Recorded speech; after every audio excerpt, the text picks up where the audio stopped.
Jorge Fernández, viceministro de Defensa, Ernesto Petrilli, secretario general de SMATA, a Diego Luna, de SOPAR, trabajadores de la aduana,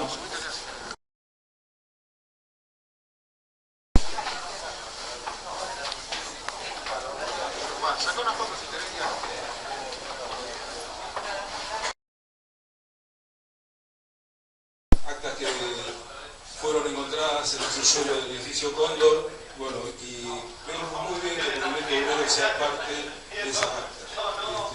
Nada más, compañero, esto es muy sencillo, ¿no es cierto?, por los tiempos que tiene el señor ministro.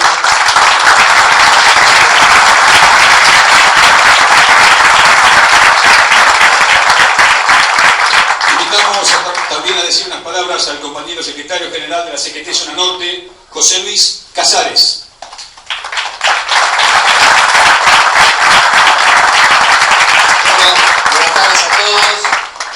Gracias compañeras, compañeros, gracias a las organizaciones sindicales de Necochea por darnos esta calurosa bienvenida. Simplemente les traigo el saludo de un montón de organizaciones sindicales de toda la provincia de Buenos Aires que también se están organizando y constituyendo para acompañar sin dudar el proyecto nacional que conduce la compañera Cristina Fernández de Kirchner. Lo que quería transmitirles es que la entrega de las actas al movimiento obrero organizado para nosotros tiene un valor muy importante. Es realmente simbólico porque sabemos los trabajadores organizados de la Argentina todo lo que hemos puesto para luchar para recuperar la democracia. Y sabemos también que muchos de los compañeros detenidos desaparecidos han sido compañeros ligados al trabajo. Compañeros ligados al trabajo. La mayoría de los compañeros detenidos desaparecidos han sido compañeros ligados al mundo del trabajo. Así que para nosotros es simbólico, es de destacar y de rescatar la actitud del compañero ministro de entregarle al movimiento obrero, y vamos a tratar de hacerlo en todos los lugares que podamos, compañero ministro, para que el movimiento obrero organizado tenga este símbolo de lo que fue la dictadura. Queremos también transmitirles que el movimiento obrero organizado, como recién les decía, fue uno de los sectores que más sangre dio en la lucha por conquistar la democracia. Y rescatar que a la vanguardia de la lucha contra la dictadura más genocida que vivió la Argentina estuvo el movimiento obrero organizado. La primer huelga, junto con las madres, nuestras queridas madres y abuelas, madres de Plaza de Mayo, una de las resistencias organizadas hacia la dictadura de parte de los trabajadores organizados fueron los compañeros de Luz y Fuerzas, y luego los compañeros del sector del movimiento obrero que lideraba el compañero Saúl Ubaldini, para el cual también en la entrega de estas actas vamos a hacer un homenaje y todo de parte de todos nosotros, a todos nuestros compañeros detenidos desaparecidos, y con la emoción de lo que nos ha pasado ayer, rescatar toda esta trayectoria de lucha, y que tenemos en claro, gracias a este símbolo que es Estela, que representa a todas las madres y a todos los luchadores, es rescatar esta vida de lucha, y que la lucha nunca es en vano, y los trabajadores lo tenemos muy en claro. Vamos a seguir luchando hasta que en Argentina no quede un solo pobre, y vamos a bancar a la compañera presidenta hasta la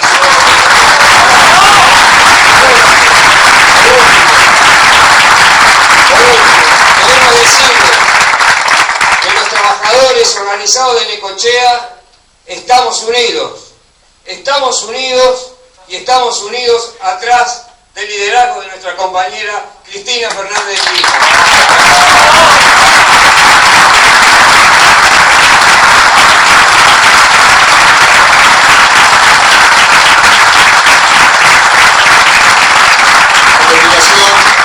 Vamos a pedirle la palabra al intendente municipal interino, compañero José Luis Vidal. Compañeros, agradecer el esfuerzo militante del compañero ministro, agradecer al movimiento obrero de Necochea, que ha sido capaz de organizar esta visita a través del trabajo y de la constancia de José Luis, que está siempre generando este tipo de encuentros, trabajando por la unidad del movimiento obrero, detrás de una causa justa, de una causa que por supuesto, como ha quedado claro en estos últimos años, tiene que ver fundamentalmente con los trabajadores. Así que para mí como dirigente gremial es un doble honor poder estar en esta reunión, poder haber recibido al ministro y poder haber llevado adelante todas las actividades que hemos llevado adelante, que seguramente con actitudes como la de él y la que cada uno de nosotros tendremos que poner, podemos llegar no solamente con el movimiento obrero unido, sino también con todo el peronismo y con todo el Frente para la Victoria unido, para que seamos una verdadera opción de poder para el año 2015. Muchas gracias, compañeros. Muchas gracias, ministro.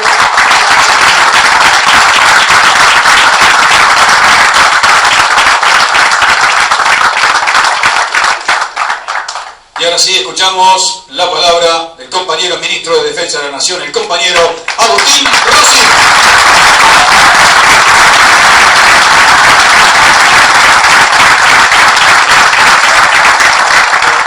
Primero voy a entregarle las actas al compañero secretario general de la CGT.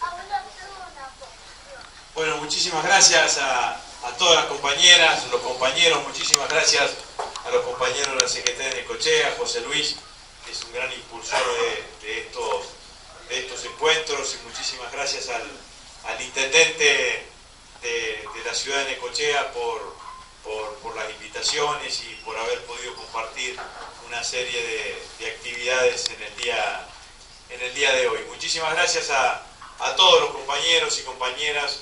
Algunos lo vi en el partido, otros lo vi en la municipalidad, antes habíamos estado en el museo regional y ahora también aquí en el local del SOM. La verdad que es un día, estamos viviendo unas horas especiales, ¿no? A partir de lo que ha sido sin duda el encuentro de Estela de Carlotto con su nieto, con Guido, que ha sido una noticia que nos conmocionó a todos, que nos conmovió a todos y que nos llenó de muchísima alegría y de muchísima plenitud, ¿no? ¿Cuántas veces la hemos visto a Estela estar en ese lugar de las abuelas, en el local de las abuelas, anunciando que habían encontrado un nuevo nieto, que había un nuevo nieto recuperado? Y cuántas veces nosotros pensamos, bueno, ¿cuándo le tocará a Estela, no? Y por suerte que ese día llegó tan inesperado, tan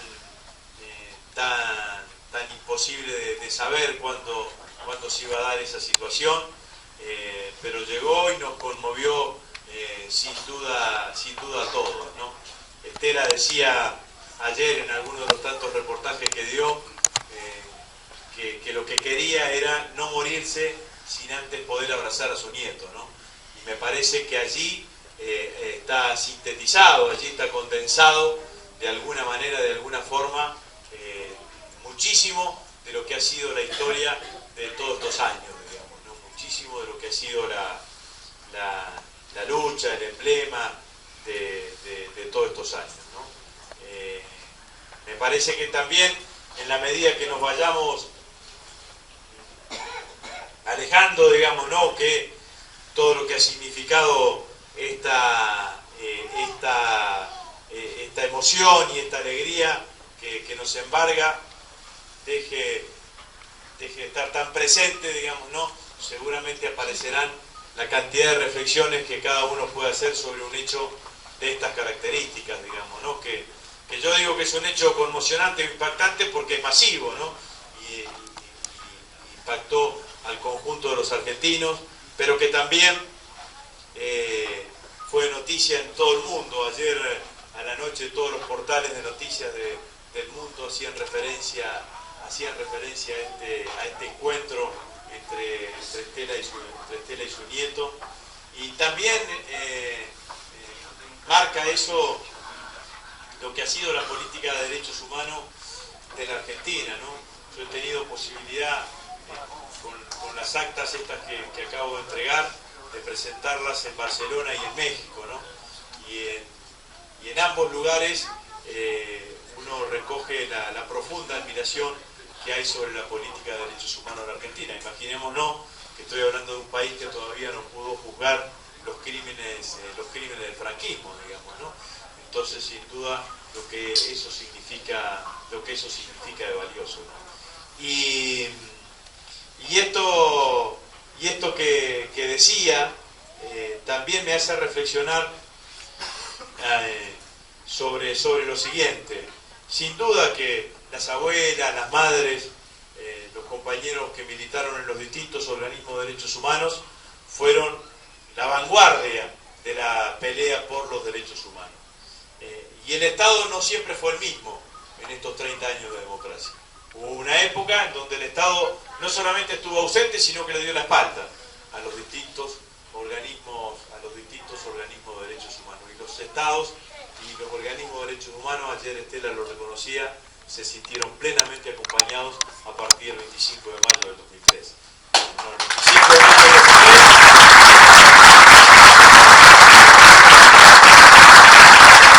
nosotros empezamos a construir desde el gobierno, con los organismos, pero el conjunto del pueblo argentino, este paradigma que es memoria, verdad y justicia, ¿no? Que apareció primero como un objetivo, como una consigna, pero que hoy ya es patrimonio cultural de todos los argentinos. Y en ese memoria, verdad y justicia que yo les digo que es lo que más impacta, ¿no? Porque cuando uno va y cuenta en cualquier lugar de la Argentina, cualquier lugar del mundo, que quienes cometieron delitos de lesa humanidad lo cometieron hace una cantidad de años y que fueron juzgados y que están siendo juzgados por tribunales comunes sin necesidad de tener tribunales especiales, y que los que son condenados cumplen su condena en cárceles comunes sin ningún tipo de privilegio. Sin duda que es un hecho sintomático, que es un hecho novedoso para todo el mundo y que genera muchísima admiración. Pero la política de derechos humanos del gobierno no quedó en eso. Nosotros hemos jerarquizado la política de derechos humanos y la hemos, sobre todas las cosas, visibilizado. Y hemos sensibilizado al conjunto de la sociedad detrás de esta política de derechos humanos. Y hemos sensibilizado a la sociedad diciéndole todos los nietos que nos faltan recuperar y que tienen que recuperar su identidad. Y gracias a esa visibilización de esa política se produce el hecho del día de ayer. Porque Guido fue voluntariamente. No es que teníamos un dato, no es que lo estábamos buscando sí, pero no teníamos una pista certera, y eso es producto de lo que ha sido la política de sensibilización, de visibilidad y de jerarquización que ha tomado nuestro gobierno en el marco de la política de derechos humanos, ¿no? Y obviamente que todos esperamos que este hecho que se generó tan conmocionante también sirva para que quizás muchísimos o muchos de todavía los 400 nietos que faltan recuperar su identidad les ayude a dar el paso que falta, el paso que necesitan como para empezar ese camino de recuperar la identidad. Porque estamos contentos, enormemente contentos por el encuentro de Estela y su nieto, pero seguimos trabajando, no bajando ninguno de los objetivos ni ninguna de las banderas detrás de encontrar esos 400 chicos para que recuperen su identidad, digamos, ¿no? Y esto me parece que es claramente valioso desde desde todo punto de vista. Me parece también que para dejar algunas reflexiones más, la Argentina ha vivido en estas semanas, por decirlo de alguna manera, circunstancias de mucha intensidad, digamos, ¿no? Y una de las circunstancias de mucha intensidad ha sido también este debate que ha tenido la Argentina alrededor de lo que significan los fondos buitres y el accionar de los fondos buitres con respecto a nuestro país. Hay que decirlo con muchísima claridad, compañeras y compañeros, un mundo que está regido o reglado por las reglas del capitalismo financiero es un mundo cuya actividad económica resulta absolutamente relativizada y con poco horizonte de viabilidad en forma permanente. El capitalismo financiero no valora ni el capital, ni el trabajo, ni la inversión, ni el riesgo. Lo único que busca el capitalismo financiero es tener la mayor toma de ganancia en el menor tiempo posible. Y los fondos buitres son la cara más perversa, la cara más feroz de ese capitalismo financiero. Los fondos buitres que están accionando hoy contra la Argentina, lo primero que hay que decir es que nunca ellos vinieron a prestarnos plata a nosotros. No son los tenedores originales de los bonos. Ellos compraron bonos cuando los precios de esos bonos valían centavos. De hecho, compraron bonos por 48 millones de dólares y en 6 años Griesa le dictaminó 1.660 millones de dólares. No hay negocio en el mundo, actividad económica en el mundo que genere esos niveles de rentabilidad de alrededor del 1.600%.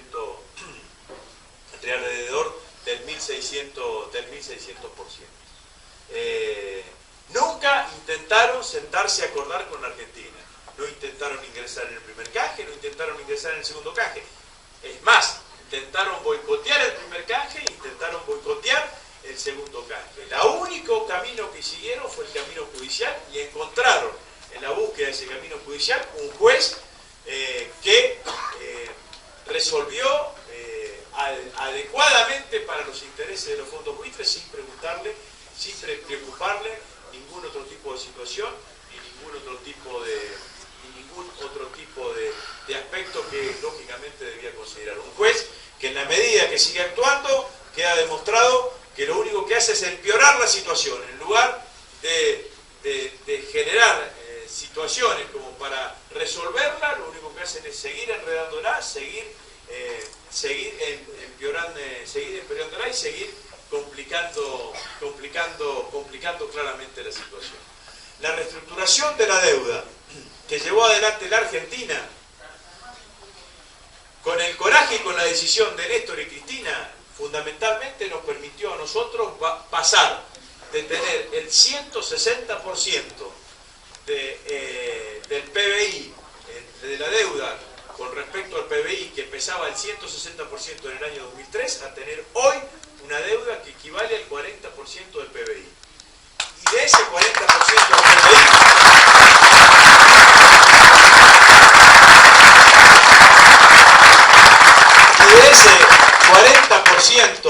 y de ese 40% del PBI, solamente el 8% está en manos de tenedores privados de deuda y en moneda extranjera. El resto es algunos organismos internacionales y fundamentalmente deuda intrasector público, que es lo que ha generado la Argentina durante todos estos años. Es decir, que esa fenomenal reestructuración de la deuda dejó afuera o resolvió lo que fue claramente el mayor problema que tuvo la economía argentina durante años, que fue el condicionante del peso de la deuda. Durante años la Argentina lo que tenía que hacer era producir para pagar sin posibilidades de desarrollo económico autónomo. Ese es el valor que nosotros preservamos en todos estos meses de diálogo o de negociación, llámese como se quiera llamar. Algunos nos querían hacer pisar el palito y nos querían llevar a situaciones de sobreendeudamiento, porque la verdad es que si nosotros tomábamos cualquier decisión que significase que se disparase la famosa cláusula Rufo y lo que le pagábamos al 1% terminaba siendo igual para el 100% de los tenedores de bono, la Argentina de vuelta tenía una deuda absolutamente inmanejable y absolutamente impagable. Si nosotros estábamos en el escenario de sobreendeudamiento, volvíamos a repetir la película de los 90. La película de los 90 fue vender las joyas de la abuela, las joyas de la Argentina, porque la verdad que el gobierno de ese entonces, el presidente de ese entonces, no era el propietario de las empresas públicas. Las empresas públicas eran un activo social del conjunto del pueblo argentino, que había ayudado a construir con su esfuerzo esas empresas públicas para garantizar los pagos de la deuda. Y en este caso, seguramente iban a venir por el otro gran activo que tiene la Argentina hoy, que son los recursos naturales. En esto yo quiero ser claro y transmitírselo a todos los compañeros. Cualquier dirigente político que tenga una mirada estratégica de la Argentina tiene que incorporar dos cuestiones: la dimensión regional y la dimensión de los recursos naturales. La dimensión regional porque es la que explica en gran parte todo lo que son los recursos naturales. Nosotros vivimos en un continente que somos solamente el 12% de la población mundial. Tenemos el 27% de agua dulce que se renueva anualmente por el régimen de lluvia en un 20%. Solamente el 3% del agua del mundo es agua apta para el consumo humano. Y de ese 3%, el 27% está en América del Sur. Producimos el 27 y el 30% de los hidrocarburos que consume el mundo. Nosotros solamente consumimos el 13%. Tenemos el 25% de la superficie cultivable del mundo. Y tenemos el depósito de minerales estratégicos como en la Argentina, Bolivia y Chile tienen la reserva de estaño, de litio, del 95-96%. El litio son las baterías para los celulares y para todas las baterías, el mineral estratégico indispensable. Las reservas han aumentado a partir de los descubrimientos de petróleo y gas no convencional, que la Argentina es, junto con otros 4 países, los únicos descubrimientos reconocidos. Estados Unidos, México, China, Argelia y Argentina tienen petróleo y gas no convencional. Si nosotros tenemos todos estos recursos naturales, el mundo tiene demanda de esos recursos naturales y encima nosotros solamente somos el 12% de población, ahí hay que ver claramente una tensión. Cuando la presidenta ya el 20 de junio dijo que los fondos buitre venían por vaca muerta, porque claramente van a una situación de esas características. Sobreendeudamiento, el endeudamiento no puede hacerse con lo que produce la economía argentina, entreguen parte de los recursos naturales, y esto fue lo que nosotros estuvimos defendiendo en todo lo que ha sido esta negociación con Griesa, o con quien Griesa ha puesto como facilitador, que era este señor Polo. Esa fue la actitud de la Argentina. Lo otro que demostramos es que nosotros somos un país que paga, que cumple con los compromisos que tiene asumido. Y nosotros somos ese gobierno, porque la Argentina estaba en default en el 2002, en el 2003. En ese momento la Argentina estaba en default. Nosotros no somos ni el país que endeudó, ni el país que no somos ni el gobierno que endeudó, ni el gobierno que puso a la Argentina en default. Nosotros somos el gobierno que desendeudó y que sacó a la Argentina del default, y por eso hemos pagado. Y por eso nadie puede decir que la Argentina está en default, porque están en default los que voluntariamente dejan de pagar. Es una decisión voluntaria de un país que en un determinado momento y en una determinada circunstancia decide dejar de pagar los servicios de sus compromisos y entra en cesación de pago. La Argentina no solamente pagó, a los acreedores de los bonistas estructurados, sino que también la Argentina la semana pasada pagó la primera cuota en efectivo que correspondía a la deuda que teníamos con el Club de Tenis. Entonces, con claridad, ese es el otro elemento que nosotros tenemos que tener muchísima claridad, digamos, ¿no? En el medio de todo esto recibimos operaciones y también vamos a seguir recibiéndola, digamos, ¿no? Esta idea de que sobre la Argentina a partir del 30 de julio se caía una lluvia ácida y que todo iba a ser un futuro negro. Nada de eso pasó. La Argentina va a seguir trabajando y va a seguir creciendo y va a tratar de seguir construyendo su propio futuro. No han pasado en vano estos años en nuestro país. El 25 de mayo del 2003, yo siempre digo que si uno asemeja el recorrido de estos años como alguien que va manejando un auto, yo me lo imagino a Néstor manejando ese auto que era la Argentina y en el espejo retrovisor veía el caos y la anarquía del año 2001 y del año 2002. Es como cuando Néstor decía, estamos sacando a la Argentina del infierno. ¿Se acuerdan ustedes que Néstor decía, estamos sacando a la Argentina del infierno? Y me lo imagino hoy seguramente a Cristina manejando con muchísima sapiencia, con muchísima sabiduría y con muchísima rigurosidad este colectivo que es la Argentina, con un parabrisas que te denota un horizonte de crecimiento, un horizonte de expectativa,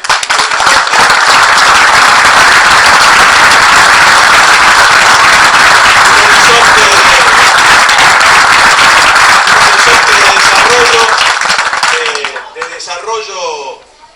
desarrollo y sobre todas las cosas un horizonte de pensar que la Argentina es un país que claramente merece ser vivido integralmente por todos. Yo siento que el futuro de la Argentina es un futuro claramente provisorio, digamos, nos quieren hacer creer que el futuro de la Argentina es un futuro con complicaciones. Miren, complicado estábamos en esa fecha, en el 2001, en el 2002. Nosotros hoy tenemos un país que tiene 30.000 millones de dólares de reserva, que tiene un acuerdo con el Banco Central Chino por 11.000 millones de dólares más. Tenemos un país que ha recuperado sus principales empresas públicas, como en el caso de YPF. Tenemos un país que tiene un horizonte de resolver claramente la cuestión energética o el déficit energético en los próximos años. Vamos a ser un país con soberanía energética y con autonomía energética. Ese día que tengamos soberanía energética,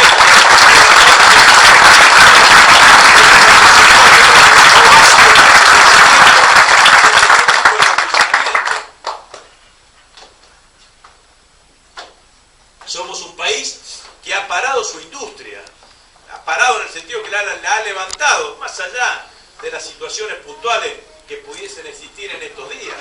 En la década del 90, compañeras y compañeros, se cerraron 200.000 empresas en la Argentina. En estos años se abrieron más de 150.000 empresas. El crecimiento del mundo del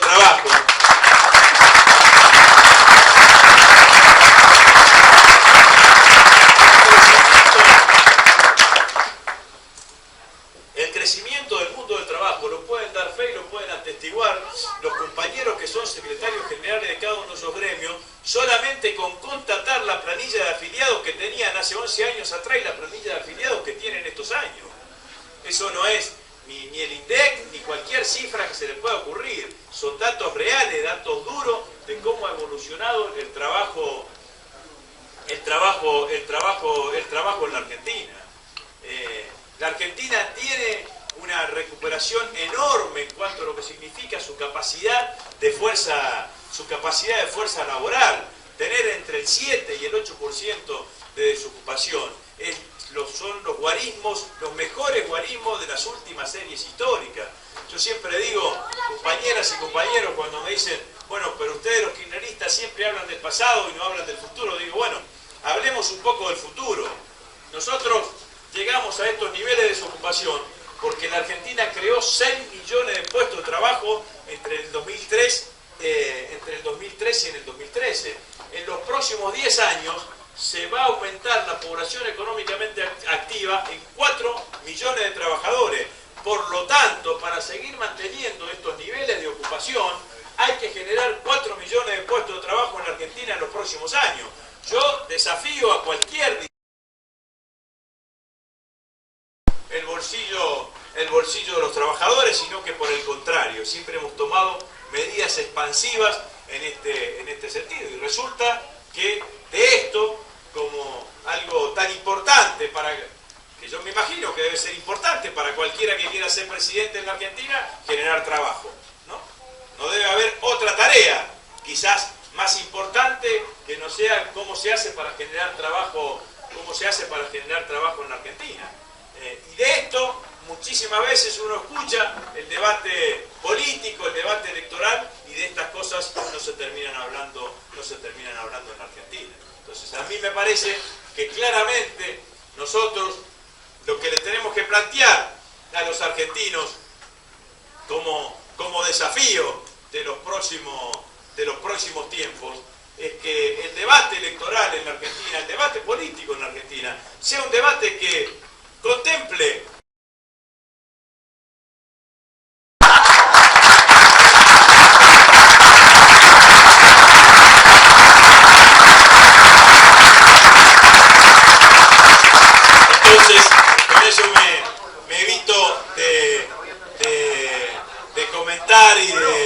y de hablar de una serie de reflexiones más elaboradas, pero me parece claramente más simple. Entonces, la verdad es que cuando se nos plantean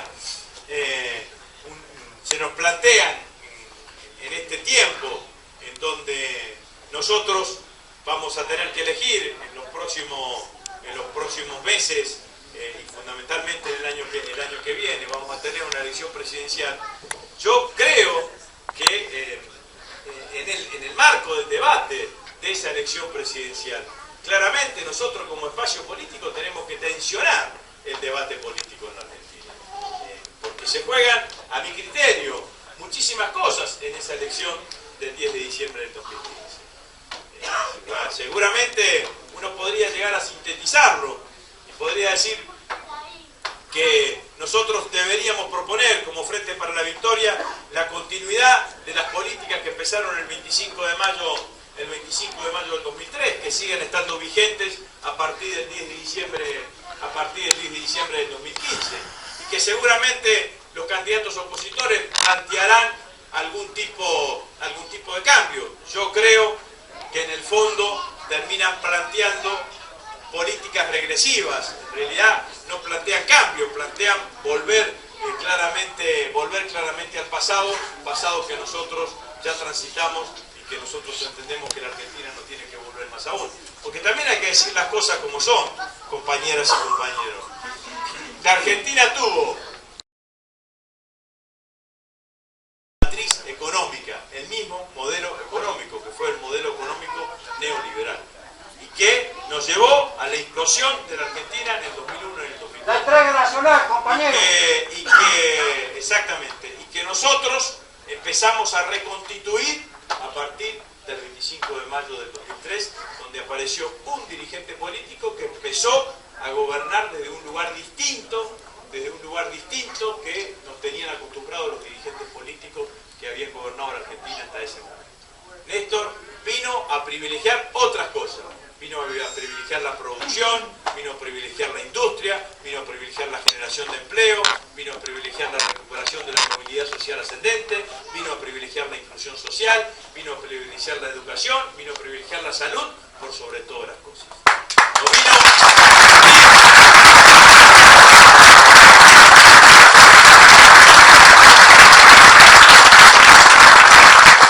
No vino a cumplir con ninguna de las recetas clásicas de la economía neoliberal, fundamentalmente de las recetas del Fondo Monetario Internacional, ¿no?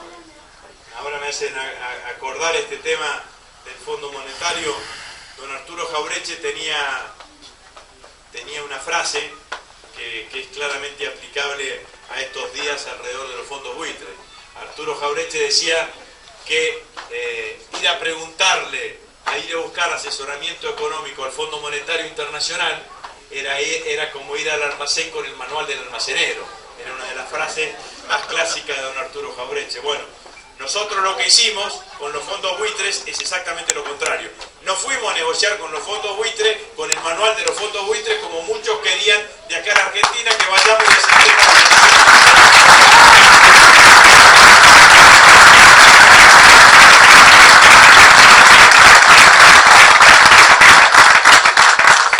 y y me parece que esto que decía anteriormente, de que encontramos un modelo distinto, lo que vamos a jugar en las elecciones del 2015, compañeras y compañeros, es ese modelo. Y nosotros también tenemos que, en la defensa de ese modelo, tomar la iniciativa y plantear los ejes de debate. Porque yo digo, yo fui, saben ustedes, durante muchos años presidente del bloque en la Cámara de Diputados. Si hubo diputados o bloques o partidos políticos que votaron la nacionalización en contra de la nacionalización de las AFJP, yo tengo derecho a preguntarle qué van a hacer si por ventura terminan gobernando la Argentina. ¿Por qué le tengo que creer a alguien que votó en contra de la nacionalización del sistema provisional que no lo va a privatizar? ¿Por qué le tengo que creer a alguien que votó en contra de la ley de movilidad jubilatoria que no la va a modificar o que no la va a eliminar? ¿Por qué le tengo que creer a alguien que votó en contra de la nacionalización de YPF que no la va a privatizar a YPF o que no va a privatizar a Aerolíneas Argentinas? Porque estas son las cosas que nosotros tenemos que discutir en Argentina. Porque es mentira que después pasa y se mantienen absolutamente todos los temas. Compañeros que son dirigentes del movimiento obrero lo saben con mayor claridad. En los 90...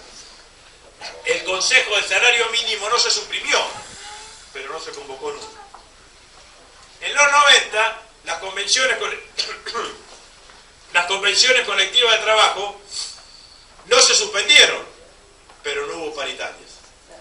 Entonces, claramente que lo que está en algún lugar en juego es esta cantidad enorme de derechos que la Argentina, o de nuevos derechos que durante todos estos años las políticas que hemos llevado adelante nosotros, que hemos implementado nosotros, han generado.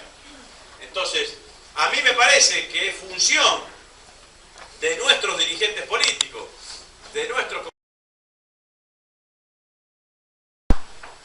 Porque en esto también nosotros mismos tenemos que asumirnos de las cuestiones que somos. Nosotros, nos dicen, hablan de fin de ciclo. Bueno, nosotros no somos un ciclo.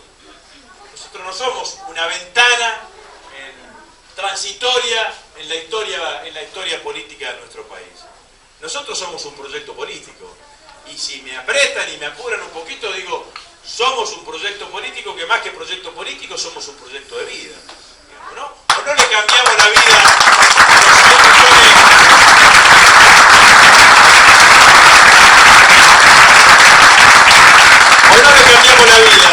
a los 6 millones de argentinos que consiguieron trabajo con nosotros durante todos estos años. O no le cambiamos la vida a todas las compañeras que hoy cobran la asignación universal por hijo. O no le cambiamos la vida al 50% de los adultos mayores que se pudieron jubilar en la Argentina a partir del plan de inclusión jubilatoria.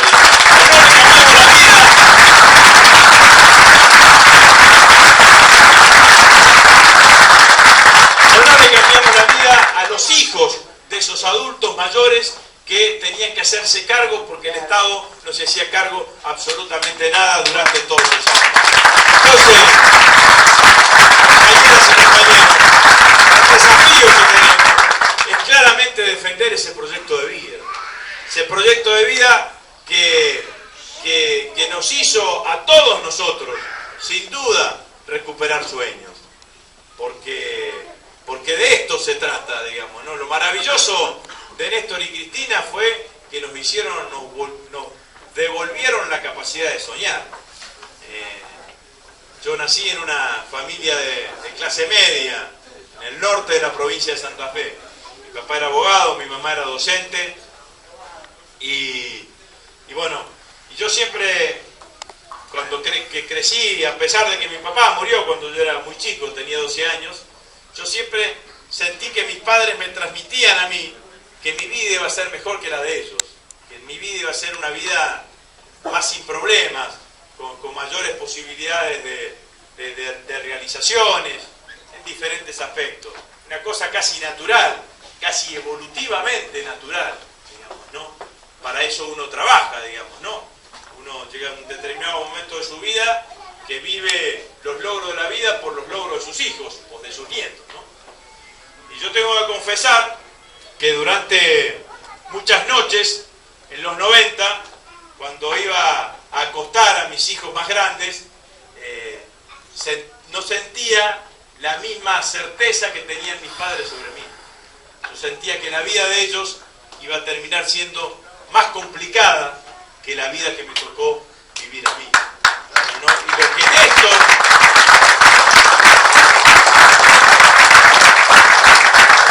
Y lo que Néstor y Cristina me devolvieron a mí, independientemente de ser ministro de Defensa, de haber sido diputado nacional y presidente del bloque, es esa capacidad de volver a soñar y de volver a pensar que la vida de nuestros hijos y de nuestros nietos va a ser una vida mejor, más fácil, con menos obstáculos, con menos piedras en el camino que la que nos tocó vivir a nosotros. Entonces, ese ha sido el valor no tangible, no dimensionable, más importante que nos han dejado Néstor y Cristina. Y nosotros tenemos que jugar de acá al 10 de diciembre del 2015 para que nadie venga y nos quite esos sueños, para que nadie venga y nos quite la posibilidad de soñar, o que nos anule esa posibilidad de soñar. Los sueños de toda una generación, los que hemos recuperado, los nuevos que hemos adquirido, son los que van a estar en juego en las próximas elecciones, compañeras y compañeros.